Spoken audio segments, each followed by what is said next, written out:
Bismillahirrahmanirrahim. Assalamualaikum warahmatullahi wabarakatuh.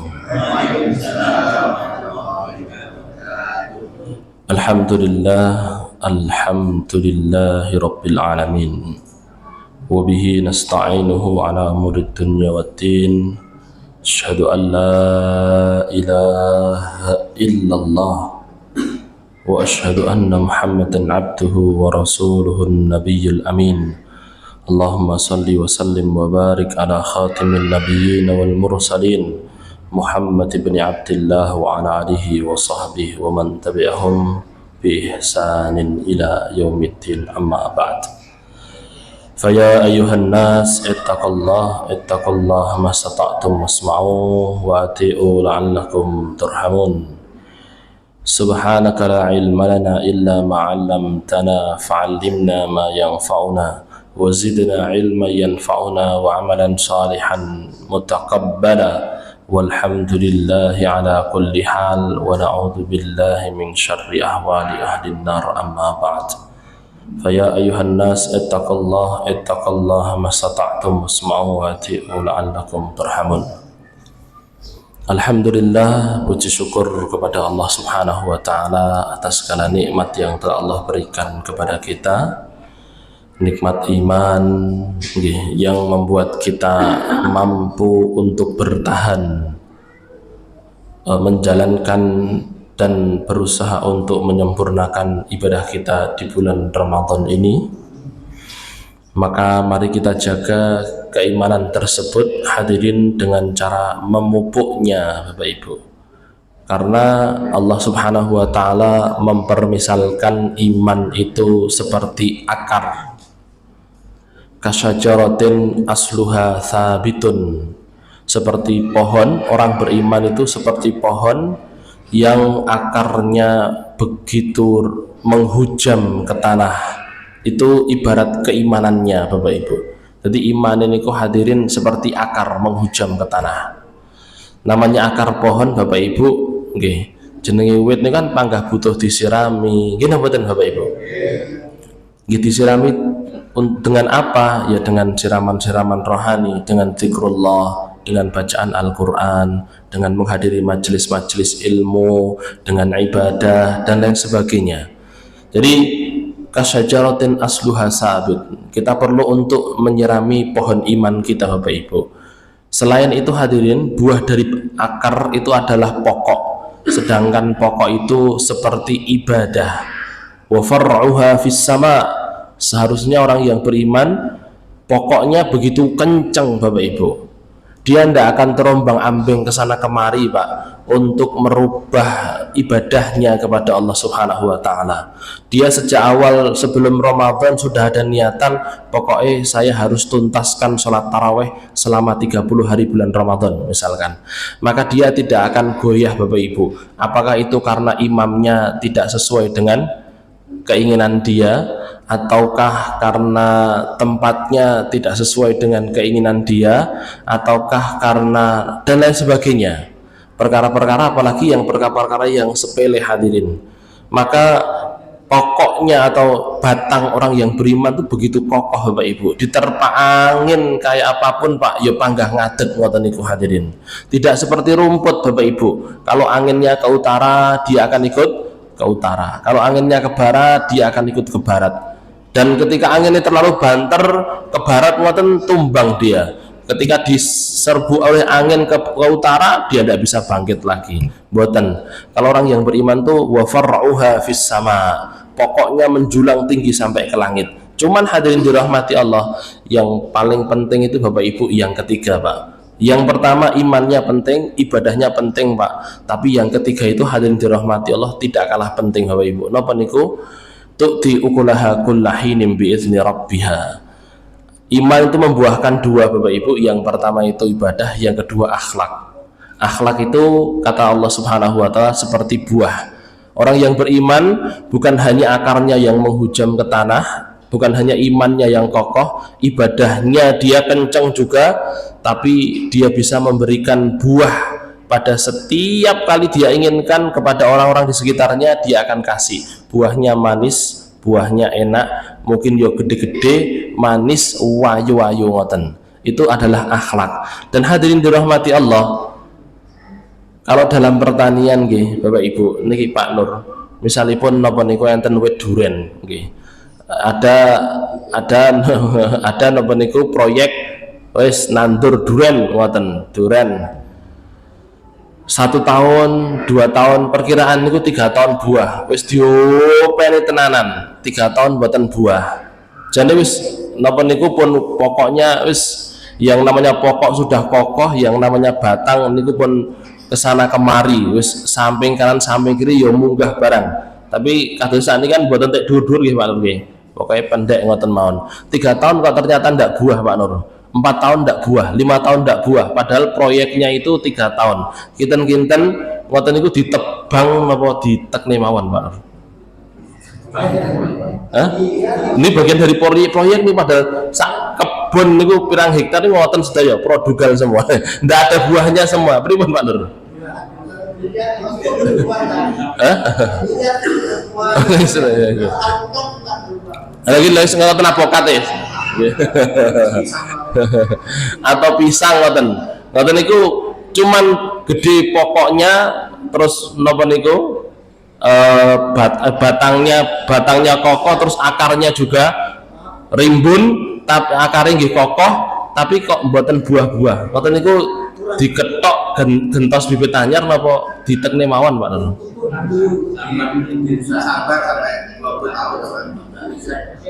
Oh nggih. Kan diketok ngoten nggih, diganti dengan bibit yang baru kan ngoten. Begitu pula hadirin dirahmati Allah nggih. Itulah yang mungkin para asatid sering sampaikan, hablum minallah hablum minannas. Orang beriman itu bukan hanya imannya tok yang kuat Pak, bukan hanya ibadahnya saja yang kencang, tapi buahnya juga harus manis Bapak Ibu. Jangan sampai kemudian kita punya buah-buahnya pahit, berduri sisan Pak. Setiap kali ada, jangan sampai kemudian begitu pula dengan, apalagi kalau sampai batangnya berduri Pak, sehingga batangnya berduri, pohon apa godongnya mboten wonten sisan, ndak rimbun, godongnya ndak rimbun, batangnya berduri, buahnya pahit sisan. Ya pokoknya kuat nggih, pokoknya kuat Pak. Tapi ngeten niku Bapak Ibu, amal ibadahnya dia merasa kenceng, tapi ternyata hadirin dirahmati Allah, justru ibadahnya yang dia rasa kenceng tadi membuat orang banyak terluka Bapak Ibu. Nyenggol sana nyenggol sini sehingga orang tidak nyaman dengan napa niku dirinya. Buahnya napa meleh, buahnya niku pahit Pak. Nyebloki ngoten niki Bapak Ibu, sing keceblokan niku wis sampai misuh-misuh Bapak Ibu.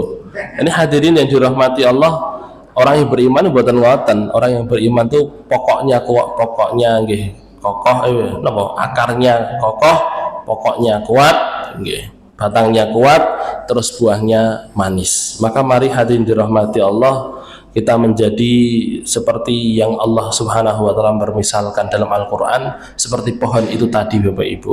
Sebisa mungkin berikan buah yang manis untuk orang-orang di sekitar kita, terlebih mulai dari keluarga kita. Itulah yang berusaha dilakukan oleh Ummu Sulaim niki hadirin.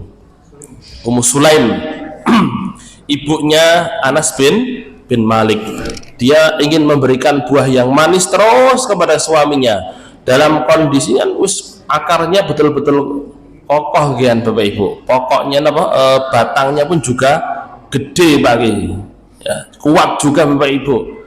Dia memberikan buah yang manis kepada suaminya, walaupun ternyata buah manis tadi hadirin dirahmati Allah tidak diterima dengan baik oleh suami, sampai akhirnya perkaranya disampaikan kepada Nabi. Niki silahkan dilihat ini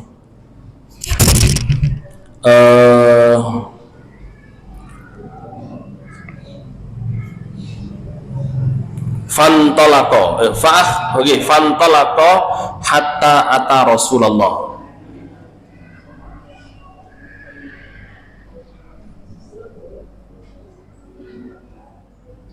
Untuk bawahnya Pak Dias, yang alinea bawahnya aliki.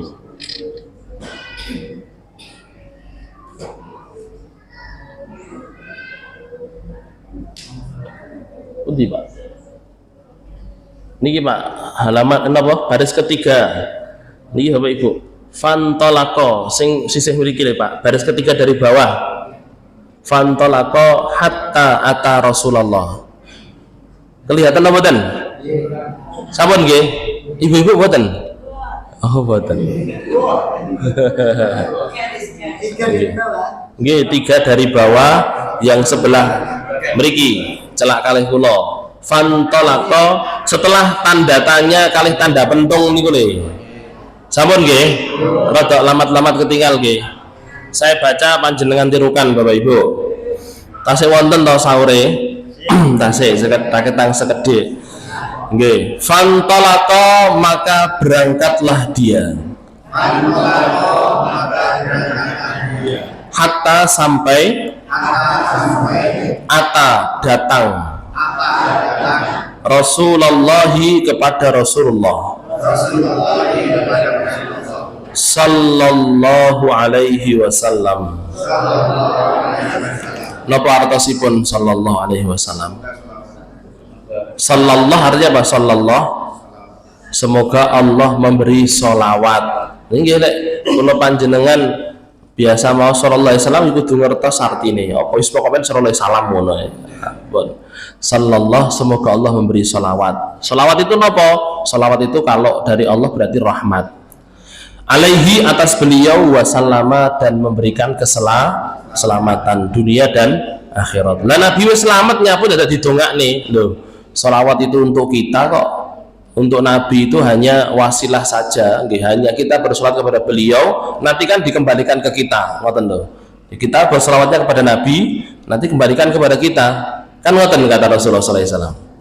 Dengan bersolat kepada beliau, maka beliau berkenan untuk menolong kita. Jadi Bapak Ibu ini perantara saja Pak, sholawat kepada Nabi. Nabi aslinya hadirin dirahmati Allah mboten tek butuh dongane umat. Wong Nabi niku sadurunge sedo pun dijamin mlebu surga. Kan ngoten Pak. Tapi kalau umatnya untuk mendoakan dan beliau mendapatkan kemuliaan lebih, itulah yang nanti akan menyelamatkan kita hadirin. Fa'akhbarahu, maka dia mengabari beliau bima, dengan apa yang kana terjadi. Oke, jadi berangkatlah Abu Talhah, wis pokoknya muring tenan nih Bapak Ibu, wis mangkel tenan, terus akhirnya wis tak lapor ning Nabi, duwe bojo kok kaya ngene, ngoten rekae. Berangkatlah dia kepada Rasulullah SAW. Ini Bapak Ibu betul-betul belum bisa melihat bagaimana akhlak daripada istrinya Ummu Sulaim.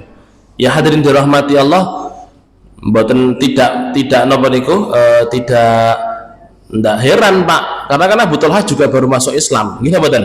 Kan ngoten. Beliau kan masuk Islamnya kan hadirin karena mau menikahi Ummu Sulaim. Anaknya meninggal itu masih kecil Pak, masih kecil Bapak Ibu. Nggih, masih kecil. Jadi ya hadirin dirahmati Allah, cara keimanan Bapak Ibu ya dereng tek kuat ngoten lho. Nggih, walaupun sahabat hadirin, ya nanti seiring berjalannya waktu, namanya orang kan butuh proses Pak. Sahabat Abu Darda Bapak Ibu, Abu Darda radhiyallahu taala anhu itu dikenal dengan ahli fikihnya para sahabat. masuk Islamnya terakhir Pak. Begitu masuk Islam Bapak Ibu, yang dilakukan oleh Abu Darda ini apa? Dia bersikap seperti pendeta Pak. Dia tidak mau sentuh istrinya, dia tidak mau napa niku berkunjung ke kamar istrinya pun juga disentuh belas.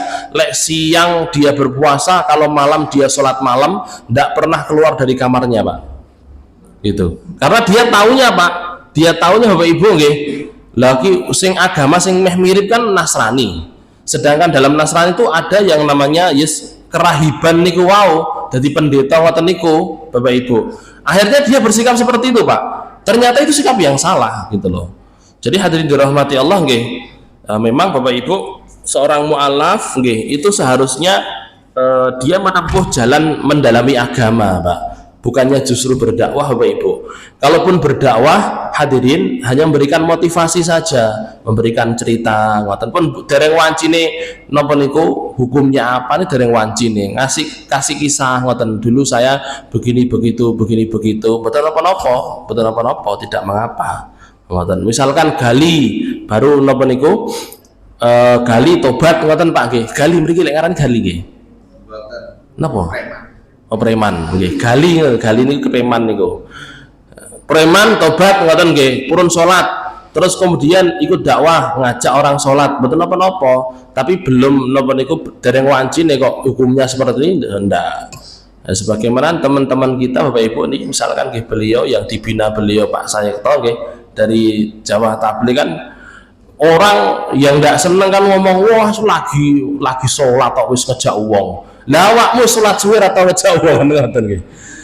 Lah ini ketika kita tanya kan nggih, napa niku terus pripun ngajari pripun? Mboten, kita itu cuma ngajak salat aja. Ustadznya niku wonten, mungkin enten sing badhe sinau teng masjid. Niku wonten. Lah ini kadang orang yang ndak seneng tuh gur pokok men delok ngeten tidak tabayun dulu. Jadi hadirin dirahmati Allah nggih, mboten napa-napa Pak. Napa niku untuk ngajak orang mu'alaf nggih, terus kemudian memotivasi orang betul napa-napa, tapi dereng wancine memang kalau tentang hukum menafsirkan dereng wancine. Dia perlu untuk memahami dan mendalami agama sambil ngajak orang Bapak Ibu. Justru sing salah niku hadirin ngakune melok Kanjeng Nabi tapi mboten nate ngajak orang Pak. Salah. Wong Allah Subhanahu wa taala pun dawuh ngeten, "Qul hadhihi sabili." Katakanlah wahai Muhammad sallallahu alaihi wasallam, ini adalah jalanku, kata Rasul, kata Allah. Ngomong, ini adalah jalanku, kata Allah. Ad'u ilallah. Napa jalane Rasulullah niku? Menyeru kepada Allah. Ala basiratin, atas ilmu. Ana wa manittaba'ani. Aku dan orang yang ngaku mengikutiku. Jadi Bapak Ibu dirahmati Allah, kula panjenengan Pak, lek ngaku niku tumut Kanjeng Nabi Bapak Ibu, setidaknya kita harus menempuh jalan dakwah niki Pak. Jalan dakwah enggak harus berpanggung, ndak harus ke depan, mboten. Dimulai dari ngajak orang-orang di sekitar kita, ngajak keluarga kita. Iki istri kok durung gelem ning masjid jenengan jak. Niku jalan dakwah. Mboten enten kok napa niku wong Islam pengen mlebu surga dhewe, mboten Pak. Wong ada perintahku angfusakum wa ahlikum nara. Lindungi dirimu iya dan keluargamu, ahlikum. Ahlun itu bukan hanya keluarga dekat Pak. Ahlun itu bisa lebih napa niku meluas. Jadi keluarga itu Bapak Ibu, keluarga itu ada ring-ringnya Pak. Ring satu, keluarga ring satu niku nggih ya jenengan, terus anak, kan ngoten, anak, ayah, ibu, terus saudara. Niku ring satu Bapak Ibu. Ya mungkin kalau di lebih kecil lagi Pak, panjenengan, pasangan nggih Bapak Ibu, suami istri kalih anak ngoten paling kecil. Nanti meluas lagi jadi kerabat Bapak Ibu. Kerabat berarti tunggal panjenengan, sedherek panjenengan. Nanti lebih luas lagi sedherek simbah nggih, plus anak-anake dan lain sebagainya. Terus seperti itu bahkan sampai hadirin nggih. Sampai kata para ulama Bapak Ibu, kenapa kok pemimpin itu dia punya kewajiban untuk memberikan nasihat kepada rakyatnya. Jadi hadirin, ad-dinun nasihah liman lillahi wa rasulihi wa li kutubihi wa li jami'ul muslimin wa ammatihim watan. Jadi nasihat untuk siapapun sampai untuk orang awam pun. Seorang pemimpin dia harus memberikan, pemimpin yang terbaik kata Nabi itu yang mau memberikan nasihat kepada rakyatnya. Loh, terus rakyatnya itu posisinya sebagai apa? Ya sebagai ahlunya, sebagai keluarganya, ngoten. Misalkan Bapak Ibu, nggih. Niki sing dereng napa niku, sing kinten-kinten badhe angkatan dados kepala dinas sinten niki? Pak Sambas. Nggih. Oh, sampun pensiun Pak Sambas. Oh, Mas David. Misalipun nggih Pak Sayakto waktu dulu jadi kepala dinas, maka bawahannya Pak Sayakto di dinas pendidikan nggih Pak Sayakto nggih. Di dinas pendidikan itu semua keluarganya beliau, dan beliau punya kewajiban untuk memberikan nasihat kepada mereka. Ngoten Bapak Ibu. Panjenengan jadi pemimpin di satu perusahaan, itu anak buah panjenengan itu masuk ke ahlikum Pak, keluarga panjenengan yang ringnya jauh Pak. Tapi panjenengan punya kewajiban bukan hanya mengayomi mereka, tapi memberikan pendidikan agama kepada mereka. Loh, tapi aku gak iso, ya ngundang ustad, ngoten. Okay. Jadi Bapak Ibu yang dirahmati punya kita semua punya kewajiban Pak untuk untuk menempuh jalan dakwah Bapak Ibu. Untuk menempuh jalan dakwah ini hadirin, semuanya masing-masing kita kalau mau ngaku jadi pengikutnya Nabi. Oke, lajeng hadirin dirahmati Allah. Sampai mana tadi Pak? Faqala, oke. Faqala, maka bersabdalah Rasulullah sallallahu alaihi wasallam. Oke. Ini Bapak Ibu jawaban yang hadirin dirahmati Allah mungkin tidak disangka-sangka oleh orang yang mengadukan masalah. Ini kan Abu Thalhah, dia datang ke Nabi bawa masalah kan gitu, sambat bojo kula niku jan anak mati kok randang ngabari, lah kok malah justru kon mangan sik, terus sampai maaf berhubungan barang lagi dikabari. Ini kan ki mboten cetha, ngoten Pak, walaupun mboten tidak disebutkan secara detail di sini. Jawabannya Nabi nih Pak. Kalau kita Bapak Ibu lek panjenengan cara ngoten niku jenengan sanjang napa Bapak Ibu? Ya kowe sing sabar. Lek mboten ngoten yo. Lek bojomu jenengan kira-kira bela Abu Thalhah napa bela Ummu Sulaim, Bu? Pak. Bapak sik. Nggih Pak, nggih. Jenengan sebagai orang tua disambati ngoten niku kalih anak. Jenengan bela putrane jenengan napa bela mantune jenengan? Kalau Nabi sallallahu alaihi wasallam Bapak Ibu jawabannya tidak gitu Pak. Niki Pak, barakallahu, semoga Allah memberikan barokah. Barakallahu, semoga Allah memberikan barokah. Pada lailatikuma, malam kalian berdua. Lailatikuma, malam kalian berdua. Nanti dalam riwayat yang di atasnya beliau itu tersenyum Pak. Ngurungu cerita waktu ini Bapak Ibu, beliau tersenyum. Beliau yang buatan ini kan aslinya nggih. Abu Thalhah iki kok yo mbok yo bojomu wis berusaha untuk anu kowe yo mbok sampean regani. Kan mboten. Beliau ndak nyalahkan Abu Thalhah. Beliau juga tidak membela Ummu Sulaim Bapak Ibu. Tapi napa? Beliau justru mendoakan, ya yes, muga-muga bengimu mang diberkahi oleh Allah. Orang tua hadirin, niki nggih kadang orang tua Bapak Ibu dia tidak paham dengan posisinya sebagai orang tua ketika menyikapi rumah tangga putranya, Pak. Napa niku? Orang tua itu laisa lahu hadzun illal islah. Wong tua niku mboten gadah hak dalam rumah tangga anak kecuali hanya islah. Islah itu memperbaiki hubungan, Bapak Ibu. Memperbaiki hubungan. Jadi orang tua hadirin dirahmati Allah, jangan memposisikan diri jadi hakim. Nggih. Berapa banyak Bapak Ibu dirahmati Allah justru napa niku hubungan anak Pak nggih itu kandas ternyata karena ada campur tangan orang tua di situ. Si ibu misalkan nggih, ibu dia punya anak laki-laki. Ya kan nggih. Terus pengen mbok sampean iki ora usah ngontrak to. Wis ning kene wae, orang bayar begini begitu, ngoten nggih? Nggih Bu nggih. wes daripada ngontrak duitnya ditabung ngoten. Lek saniki kula tanglet lek jenengan dados putrane, jenengan putra nggih, dados putra, jenengan napa niku hidup di rumah mertua, milih hidup di rumah mertua sing penak napa milih ngontrak dhewe tapi yo terombang-ambing. Pilih pundi? Lah yo ngoten jan iki. Tapi ketika napa niku kita punya anak iki lho gombeli ya. Wis ning kene wae ditabung duite. Lho pripun to? Ketika panjenengan sudah mengizinkan anak laki-laki atau perempuan niki nggih, ketika panjenengan pun niki bapak sebagai bapak Pak Juari misalkan nggih pun pasrah tak rabekne anakku karo sampean Mas sinten Pak Juari mantune jenengan niku Mas Sofyan iki tak pasrahne anakku bongkoan apa-apa niki ngene iki tak pasrahne, maka berarti Pak Juari harus siap kan pun percaya iki anakku wis siap mengarungi bahtera rumah tangga kaya aku karo bojoku kan ngoten nggih. Berarti sudah pun biarkan anak napa niku ya, mereka belajar dengan napa niku dengan dunia baru mereka dalam ibadah mereka. Orang tua itu haknya cuma satu lek disambati niku islah Bapak Ibu. Islah itu memperbaiki hubungan. Mboten kok malah napa niku mbela sitok sing liyane mboten teh dibela, wah tambah rusak Bapak Ibu. Napa boleh kok sing dibela anake, Pak? Nggih.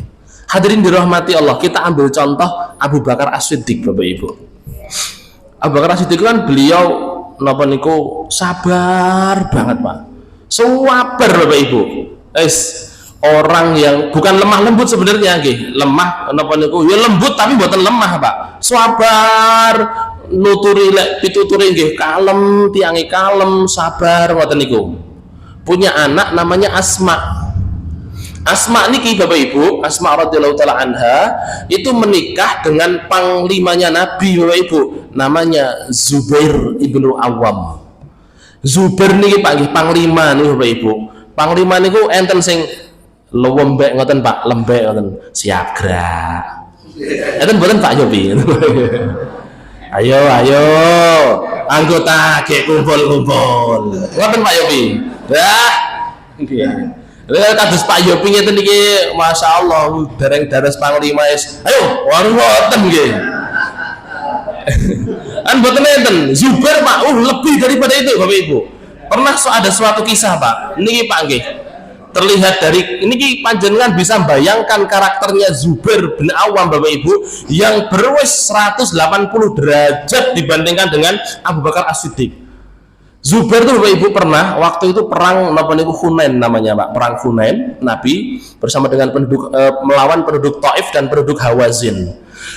Musuh kalah punan. Nabi memerintahkan kejar musuh, gitu kata Nabi. Kejar ben le iso Taif, karena Taif itu pegunungan Pak. Taif itu pegunungan dan mereka punya napa niku benteng kokoh Bapak Ibu. Kejar le iso taklukan Taif gitu. Supaya apa? Supaya mereka ndak ganggu kita gitu. Lek pokoknya diketok sisan gon gundule ngoten. Lah ini hadirin lari Pak. Musuh pun tang panting lari, beliau perintahkan satu pasukan kejar ngoten, kejar. Nah ini ada satu pasukan musuh Pak yang lari tadi lewat napa niku ada satu pemukiman di daerah pegunungan niku di satu kampung ngoten enten bentenge Pak, enten bentenge. Jumlahnya hadirin dirahmati Allah berapa ratus orang gitu, 400 napa 300 napa 500 orang. Nah ini panglimanya memerintahkan ayo masuk sini, masuk semua, masuk wis untek-untekan niku gak apa-apa, masuk semua Pak di sini Pak.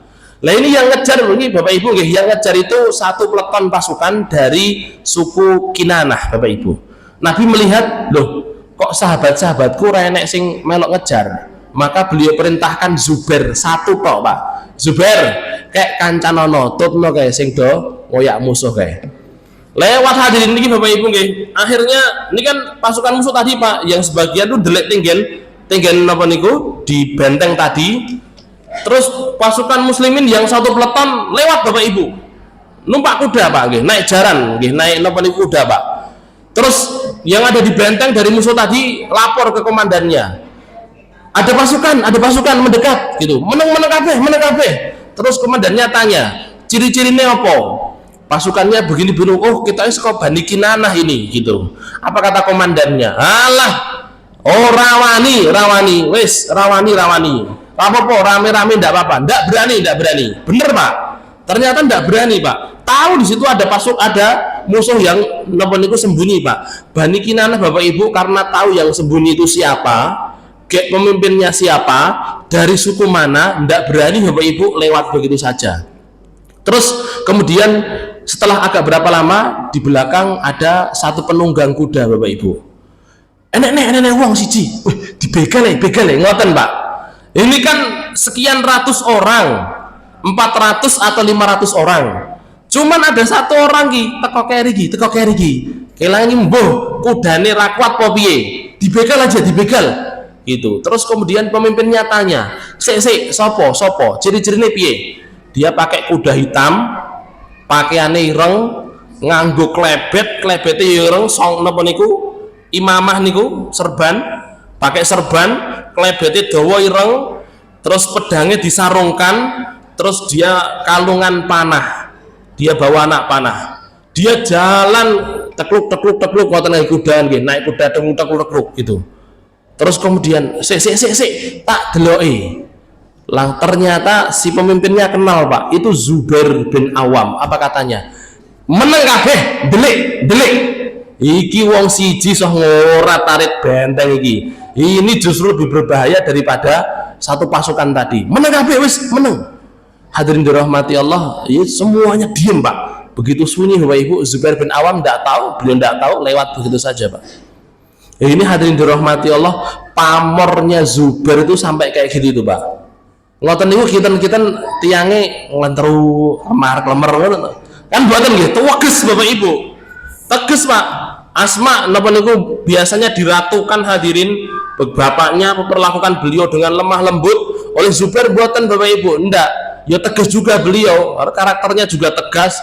Napa niku jatahe wayahe napa ngusungi gabah ngoten. Wayahe ngusungi kurma. Ngoten niku istrinya disuruh ngusungi kurma terus tumpakne tinggian jaran, kono go mulih ulang gitu. Ini hadirin dirahmati Allah, beberapa hari pernikahan pertama ini kan jeglek langsung Bapak Ibu. Dia datang kepada Abu Bakar As-Siddiq bapaknya. Ya nggih, bojo kula niku jan kok karaktere benten kalih jenengan begini begitu. Wah, saya sambat begini begitu, sambat ngeten ngoten. Bilangnya kalau di dalam riwayat itu bilang suami saya itu kasar orangnya, karakternya itu napa niku yo kasar begini begitu. Walaupun hadirin dirahmati Allah tidak main tangan Pak nggih, tapi orangnya itu kasar, omongane mboten saged alus kados jenengan. Sambat ngoten Bapak Ibu. Apa kata Abu Bakar Pak? Abu Bakar mboten kok terus kemudian bojomu iki kasar, tak paranane. Mboten Pak. Apa kata Abu Bakar Bapak Ibu? Bojomu iki lho, bapak dijamin mlebu surga. Di antara 10 orang iki bojomu sih 6 iki lho wis dijamin mlebu surga. Bapak dijamin masuk surga itu usia bapak 40 sekian. Bojomu iki sik 20-an, urung enek 30 tahun wis dijamin mlebu surga. Awakmu kok gak pengen duwe bojo calon penghuni surga? Ngoten Pak. Wis sing sabar. Gitu Bapak Ibu. Jadi hadirin dirahmati Allah, bahkan nanti dalam riwayat lain Bapak Ibu nggih, sempat ada napa niku karena karakter Pak nggih. Itu sempat sampai ada napa niku marah terus main tangan ngoten hadirin. Tapi oleh Abu Bakar Bapak Ibu mboten gitu, tidak kemudian wis ayo dirampungnya geger piye ngejak aku, anakku tak rumat tapi mbok ngene mboten Bapak Ibu. Tapi disuruh bersabar dulu, nanti kita cari solusi gitu, kita sampaikan kepada Nabi. Jadi hadirin yang dirahmati Allah Subhanahu wa taala, begitulah Rasulullah SAW disambati oleh Abu Thalhah Pak. Beliau tidak nyalahkan Abu Thalhah, awakmu ki sing bodoh. Mboten Bapak Ibu. Duwe bojo kaya ngono kok malah kowe sambat ning aku. Kuwi bojomu ki jan salihah tenan. Mboten Bapak Ibu. Tidak memperumit permasalahan Pak, mboten. Tapi kalau orang tua dia turun tangan membela salah satu, tambah ruwet masalah nih. Gini mboten Bapak Ibu. Gini mboten. Jenengan memposisikan diri, ini kan kalau mau bersikap, orang tua itu kadang hadirin ketika menyikapi permasalahan rumah tangga anak, dia bersikapnya itu seperti orang tua. Dia lupa untuk memposisikan dirinya kalau di posisinya anaknya. Kira-kira lek wong tua melok cawe-cawe penak pora. Gepanggil boten penak. Gitu boten. Sampai orang mengatakan mending napa niku mending hidup di rumah kontrakan dengan banyak napa niku ombang-ambing dibandingkan hidup di istana mertua. Ngoten jare. Gitu. Nggih, Bu. Nggih. Yo maratuwa niku apike kaya ngopo? Saya yakin ibu-ibu niku panggah rapi enak hidup dengan maratuwa. Ngoten Bu nggih. Kayak gitu itu padahal maratuwa niku dereng campur tangan loh. Apalagi kok sampai campur tangan Bapak Ibu. Jadi hadirin yang dirahmati Allah, monggo. Memang dalam syariat itu begitu, Pak. Tidak ada hak orang di luar rumah tangga kita, Bapak Ibu. Apakah itu orang tua, apakah itu nopo niku Pak Naib, Kementerian Agama, nopo-nopo, kecuali hanya islah, Pak. Bahkan hakim itu Bapak Ibu, itu sebelum memutuskan perceraian, ini kan tetap mengajak untuk islah. Dirembuk tenan niki yakin, gini boten? Ya memang seperti itu Bapak Ibu. Jadi hadirin dirahmati Allah, monggo ketika kita menjadi orang di luar, Pak, orang luar, Pak, orang luar disambati napa niku rumah tanggane sinten mawon Bapak Ibu, aja wis pisah. Oh, jangan. Wis kudune sampean iki mau malah di obor-obori Bapak Ibu. Hadirin dirahmati Allah, ampun ngoten nggih. Jadi biarkan Pak nggih mereka belajar nggih, putra-putri panjenengan niku belajar. Oh ternyata rumah tangga itu memang ibadah sing paling dawa, sing rumah tangga ketika orang mengatakan saya terima nikahnya itu bukan akhir bahagia tapi awal dari sebuah perjalanan penuh kesengsaraan gitu mboten. Gitu penuh dengan pengorbanan. Rumangsane nggih sing lari-lari pacaran niku wah nikah akhir bahagia piye nggih. Akhir bahagia rumangsane itu baru awal dari sebuah pengorbanan yang besar. Ngene mboten Bapak Ibu? Gitu.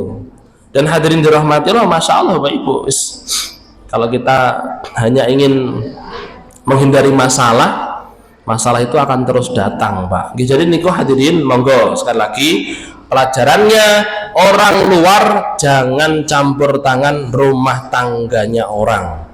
Apakah itu napa niku putra panjenengan atau murid panjenengan, anak buah panjenengan dan lain sebagainya. Justru didoakan ngoten. Dilerem kali-kalinya dilerem Bapak Ibu. Saya sudah begini begitu dilerem.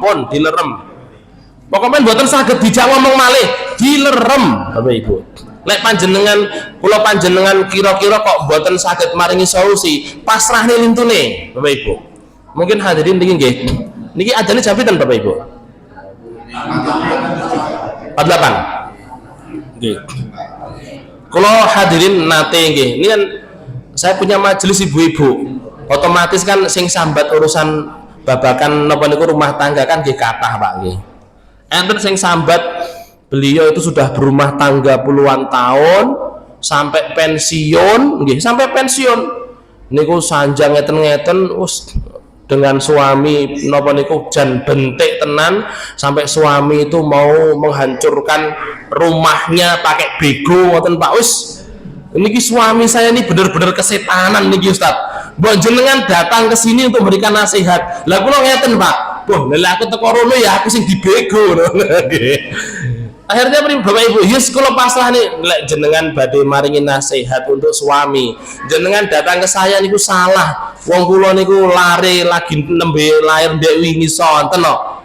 Akhirnya saya napa niku saya berikan niki lho. Akhirnya saya kasih rujukan ke Pak Rohmat waktu itu pagi. Mungkin panjenengan kenal ini mungkin jauh lebih sepuh. Silahkan panjenengan rembuk rumah tangga panjenengan dengan beliau. Lek minta nasihat kepada beliau. Lek urusannya pun ngeten niki ruwet. Lek napa niku saged diajak fikir sareng, nggih saya mungkin bisa kasih napa niku saran. Lek mboten ngeten niki pun jenengan merasa yo bener, suami yo merasa bener, jenengan silahkan datang kepada yang lebih sepuh, yang kepada yang napa niku jenengan lihat dia, jenengan pandang kedudukannya, terus biar kasih solusi. Jenengan salah lek datang ke saya. Jadi hadirin dirahmati Allah, monggo Bapak Ibu sekali lagi kita fahami kedudukan kita sebagai orang luar, apakah itu sebagai ayah ataupun sebagai seorang guru terhadap rumah tangga orang, haknya cuman islah, bukan memperumit masalah. Makanya Nabi dongakne tok kali Nabi. Kalian guyu wis muga-muga mulai karo mulai ra apa-apa. Muga-muga bengimu mang bengi, muga-muga olehmu mantenan mau bengi diberkahi kali Allah. Cukup Bapak Ibu. Makaten yang bisa saya sampaikan hadirin, pas adzan, kurang lebihnya mohon maaf. Kita tutup dengan doa kafaratul majlis. Subhanakallahumma bihamdika asyhadu an la ilaha illa anta astaghfiruka wa atubu ilaik. Assalamualaikum warahmatullahi wabarakatuh.